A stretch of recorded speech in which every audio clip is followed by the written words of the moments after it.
So the question that we have received from Vijay Sabharwal is about a case study that he referred to, wherein AI and agentic AI help unlock over 250 basis points of margin improvement through intelligent pricing decisions.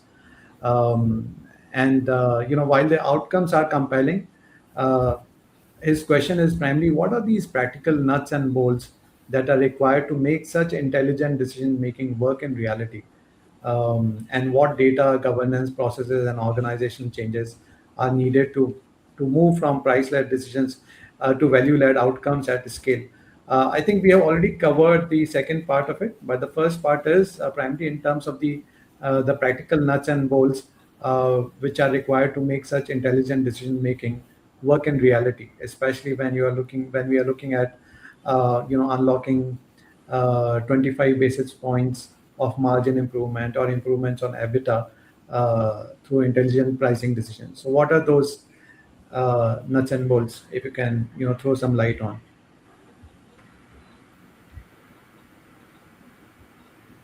So, Vishwa, that is another superb query that you have put. It's a googly, and I will take up from where I'll pick up the threads from where I just left with respect to your last question.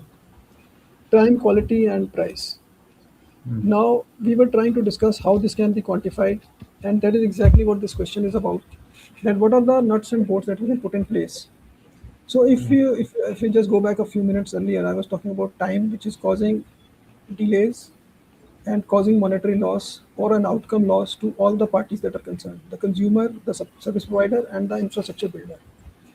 Now, what we discovered here was that time delays cause many folds of losses, quantifiable losses. One of the abilities of electronic business is that we can speeden up the things. So shortening the time between bidding and award of contract should be a part of your process. And this contractual engagement there should be a contracts module also a part of your electronic tendering process, so that the award can be translated into a deliverable immediately. So we are saving time here, maybe a week or two or maybe a month. However, it is these small bits that add up to make a big difference. This is one of the things that comes to my mind as a knee-jerk reaction. And I would request, that such questions are very pertinent. And one is time that you can handle, shorten the time between uh, bidding and award of contract. And then we must be able to put enough blocks in place where this time adherence to the delivery is part of your contractual deliverables. It is only a Correct. Yeah. process of quantifying, what are the variable parameters within the three pillars, which is time, quality, and price. So I'm talking about time here. Preeti is raising her hand. I'm sure she has something else to add to it. Sure. Preeti, do you have any comment to this Yeah, thank question? you. Thank you, Mr. Sani, and thank you, Vishwendra. Here's a quick thought. Um, let's take an example of, because I come from the insurance world, so I'll take that example of auto insurance. All of us get our, automobiles, whether it's a two-wheeler or four-wheeler, whatever, insured with an insurance company. The biggest problem insurance company faces is at the time of claim, because that's where, the entire process happens. How agentic AI helps over there? What it can do is a few things. For example, it can quickly pick up the first notice of loss and immediately respond back to. So that's one role of agentic AI. So the turnaround time, as Mr. Soni was talking about, is the time that impacts it. The second is ability to consume loads of data and convert it into a recommendation. For instance, if you're seeing that garages are overcharging for any changes, the tie-up garages, an agentic AI can behave like an investigator on that and see whether there is an increase. Now think about the number of cars on the road today, and think about the numbers of models, and think about the number of parts each one has. You think of the number of permutation combinations that are there that are humanly very difficult to compute. Hmm. Agentic Hmm. AI can quickly do a turnaround. Otherwise, typically, a claims person or an officer would be looking at Excel sheets and analyzing what is the market rate, what have these people charged. It's a humongous task. Third, Yes. very important. I'm just giving three examples. The third one, there are a lot of fraud rings. But anybody who's done AML software and all would know that these rings are certain types of people who engage together to create what do you call false claims, right? Or Hmm. very exaggerated claims. For instance, a claim only covers what happened during the accident, not a wear and tear of the past 2 3 years. But what this one can do is, just by looking at pictures, just by looking at all the data information that has flowed in, it can easily respond and look at all the people who are repeatedly doing this, which could be Hmm. investigator, agent, police report guys, and you find that locations, all these things put together, it can quickly respond, which takes huge amount of time. And because the penalty for doing these kind of activities is not typically taken to court by insurance companies because of relationships, etc., they refrain from doing any punitive action. The only thing Hmm. is you reject the claim.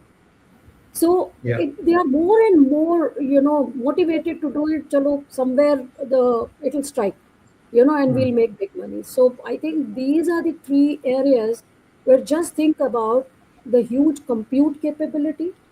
Think about the turnaround time to do that. Think about the cost of the investigating units, which are very expensive, by the way. Hmm. So, put it all together and you see, just for the claims process, you have three agentic AIs, or maybe Yeah. the same agentic AI performing different personas, and that's it. You have a huge value. Yeah, thank you, Preeti, for sharing those examples, and thank you, Vipin.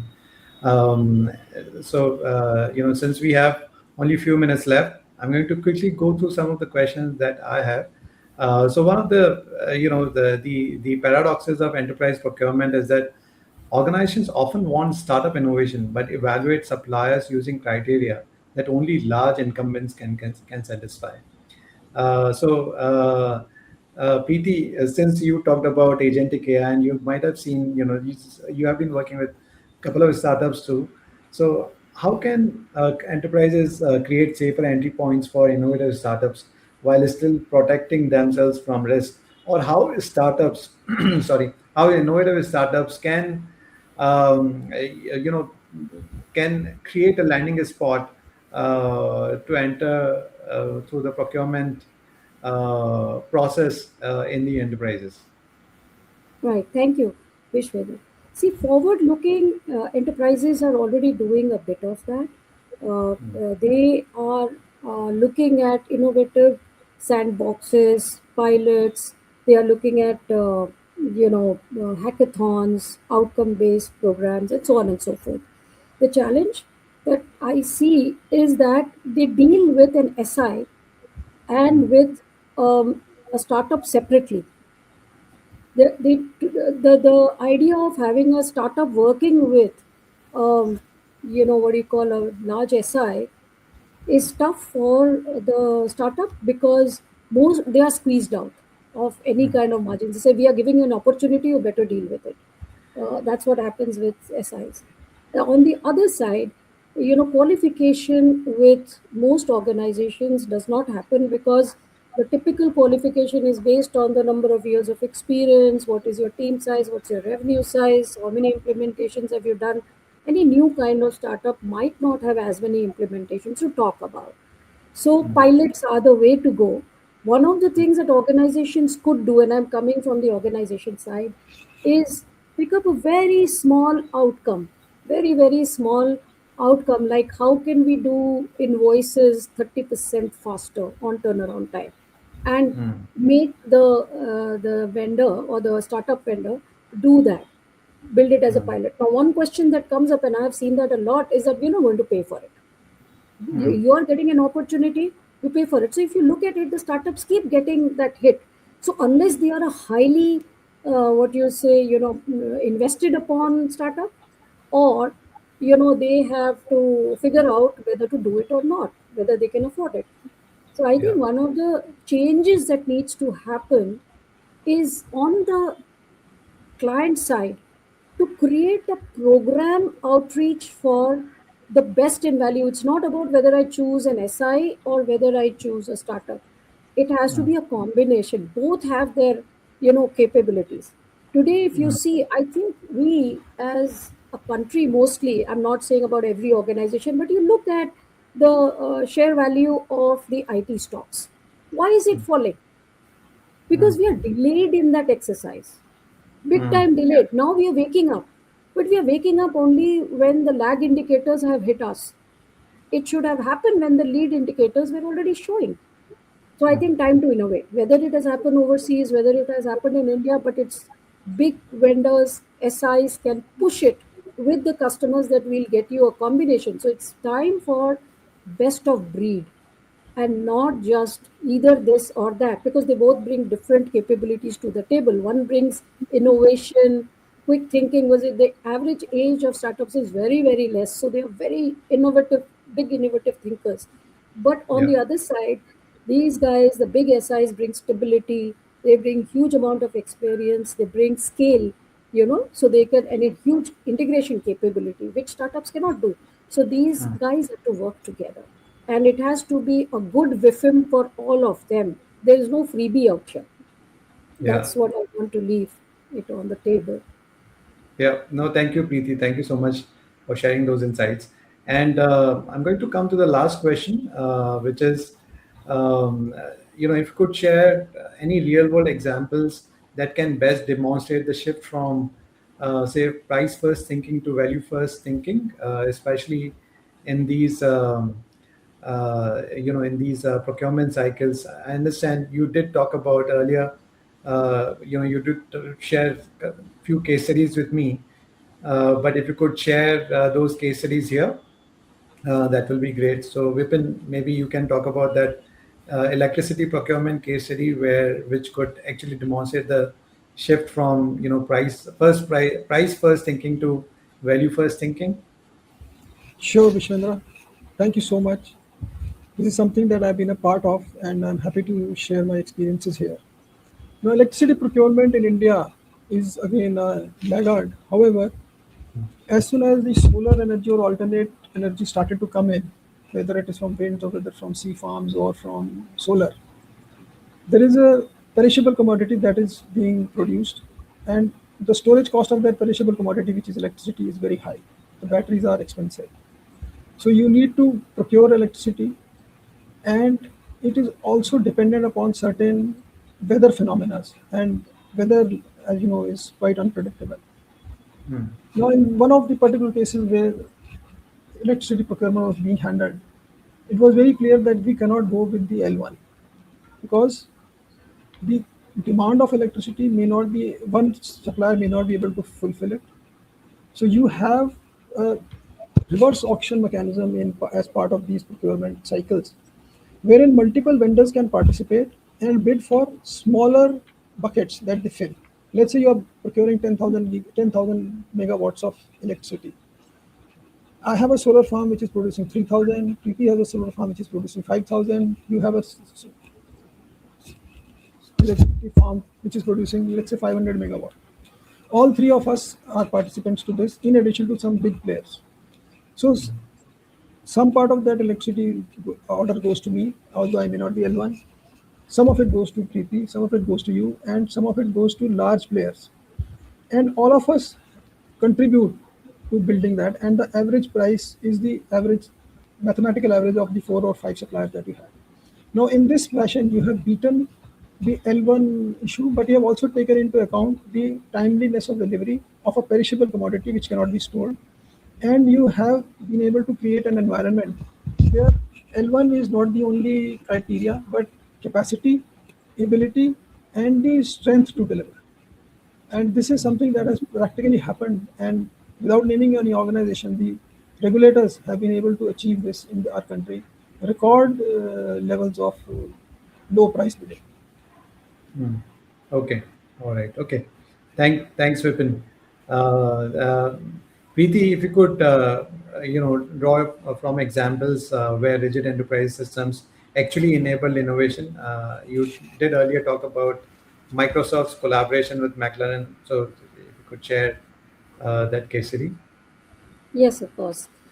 So I think one of the very unique things that was done was teaming up with a large car manufacturer. This was a time when India was beginning to take leaps of faith with itself in Make in India. And the car manufacturer felt that when you look at all the brands that are flowing into the country, we actually don't have a good branding. We don't have very smart vehicles. We just have some, let's call it dabbas at that point of time. With the ability to drive and the basic things like, the steering and the chassis and the, the stick shift version, not even an automated version and all that. So it so happened that once the discussions started, we said let us understand the mindset of these people, and there were, exactly as I said earlier, multiple stakeholders. But the whole idea was about changing the branding and changing the way the youngsters looked at it. Their vehicles were seen as more of oldie people vehicles, and that obviously would not lead to growth. So when we had that briefing, in Seattle, frankly, and that's when we came to a decision that we'll do something very interesting as a supercar. We will not come out with ideas of what each version should look like, but it is a some superset of everything that can happen in a supercar, and it won't be really sold for the heck of it. It will be sold in very very small editions to known people by invitation. Eventually, the subsequent versions would be babies of this supercar. There would be different versions, smaller versions based on the response that we got from the supercar.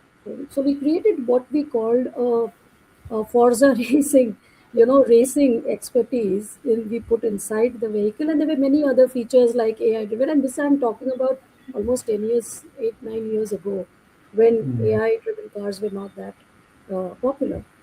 And it was so exciting. It wasn't very expensive, but it came out. We had to go to Turin. The team had to go to Turin to look at the Fiat engines, Lamborghini, like the butterfly doors and all that, all the works. Of course, the vehicle softwares were all provided by the large player, the large automobile manufacturer, the OEM. And then eventually it was released at Geneva with one of the very well known footballers who recently attended India and unlocked, or a fita cutting or ribbon cutting happened there.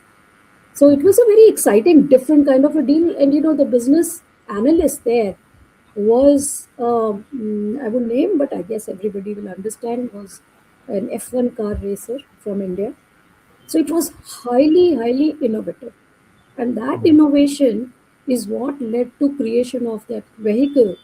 Uh, it was heavily paid for from a cost perspective. But from the outcome that was gotten by putting those vehicles on the road and taking a feedback, and that's what you see on the roads today by that huge manufacturer, it's completely a game changer.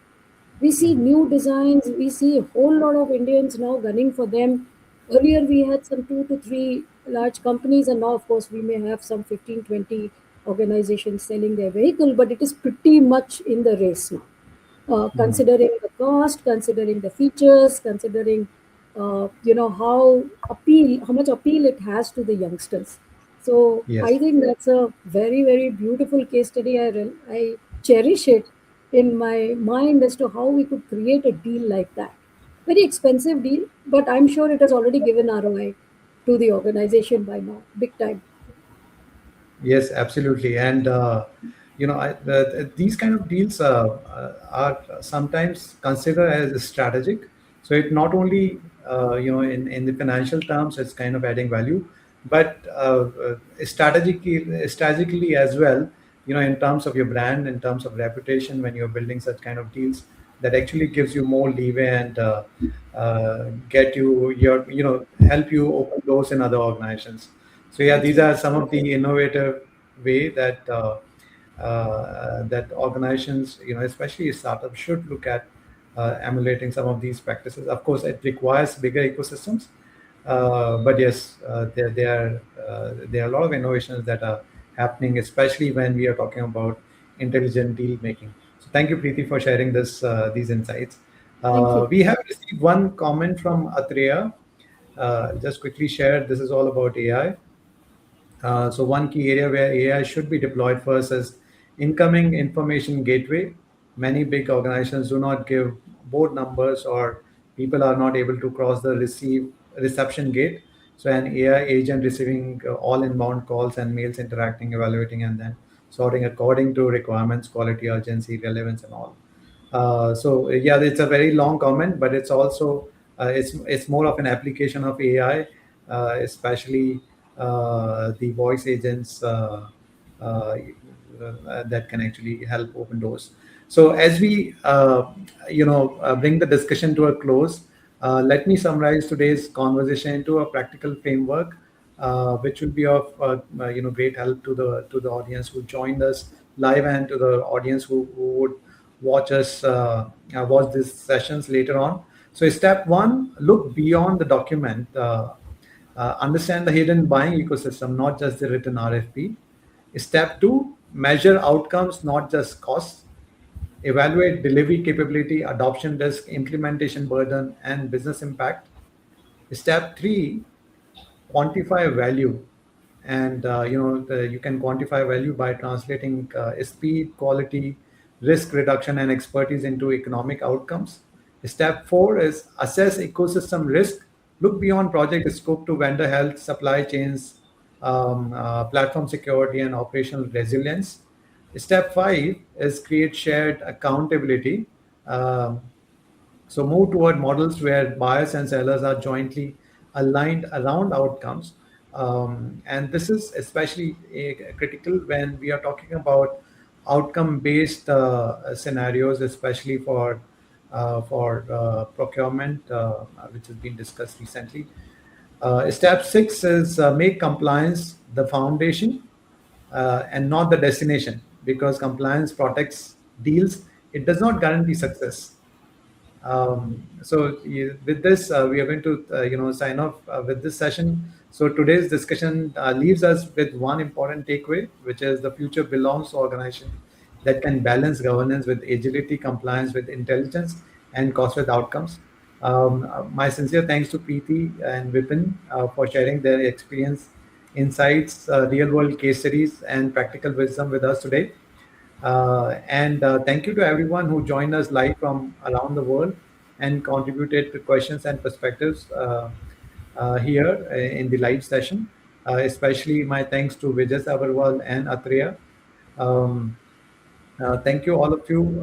And I'll like to invite all of you to our next 2020 exhibition session, which is on July 16th. The theme of that session is AI. Everyone has it. Why are so many businesses still losing? So we are going to look at the great B2B commercial deal reset, what buyers value, what sellers missed, and why deals stall.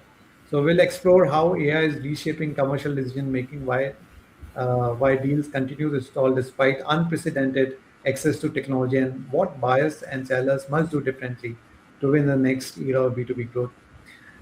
So until then, keep questioning assumptions, keep challenging conventional wisdom, and keep building smarter businesses.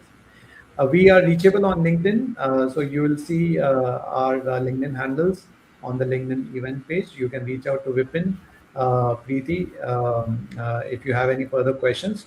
Thank you again, and thank you Vipin and Preeti for joining this session. We look forward to seeing you again in the next session. Thanks, Thank Vishwa. you very Thanks to the much. audience. And Thank you thanks, to the Preeti.